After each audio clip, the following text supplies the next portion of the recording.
Elle a été ouverte hier et déjà la plateforme arrêtmaladie.fr suscite l'indignation du corps médical et de la Caisse nationale d'assurance maladie.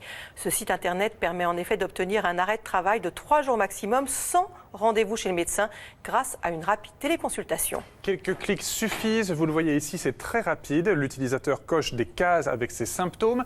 Il indique s'il a des antécédents médicaux, il note son identité, son numéro de sécurité sociale et le tour est joué. Il est ensuite guidé vers une salle d'attente virtuelle pour une courte entrevue avec un médecin généraliste. Alors le service se dit remboursable sous condition et promet un arrêt de travail délivré en ligne en PDF.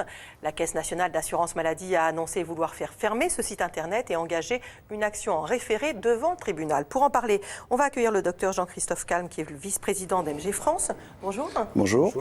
On a un peu l'impression qu'avec ce site, c'est le patient du coup qui va choisir de se mettre ou pas en arrêt maladie.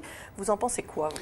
C'est exactement ça. Dès que nous avons pris connaissance de l'existence de ce site sur les réseaux sociaux, nous avons prévenu la CNAM immédiatement et nos confrères parce que c'est la négation même de ce qu'est un arrêt de travail, qui est en fait une prescription médicale qui correspond à un diagnostic précis, établi en fonction d'un contexte que le médecin traitant est à même de connaître et absolument pas un téléconsultant à distance. Donc nous avons tout de suite pris nos distances avec ça et prévenu la CNAM pour que des sanctions soient envisagées. Comment ça se passe normalement, l'établissement d'un arrêt de travail? C'est une consultation en bonne et due forme. Oui, l'arrêt de travail s'établit à l'issue d'une consultation. Il correspond en fait à un état de santé chez quelqu'un que le médecin traitant connaît bien parce qu'il connaît sa profession, il connaît les risques de sa profession, il connaît son environnement, il connaît ses pathologies antérieures et donc il va établir un arrêt de travail en fonction de tout ça. C'est donc sur la base d'un diagnostic précis et en aucun cas après 3 clics et un bonjour. Alors en France, on sait que le nombre d'arrêts maladie augmente. Près d'un salarié sur 2 a été en arrêt de travail ces 12 derniers mois.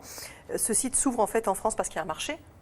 Ça correspond tout à fait à un marché. Ils se sont installés sur une niche très précise, qui est celle des 3 jours de carence pendant lesquels l'assurance maladie ne pratique pas de contrôle. Et donc ils en ont profité pour proposer ce service qui est purement mercantile, qui ne correspond encore une fois à rien de médical.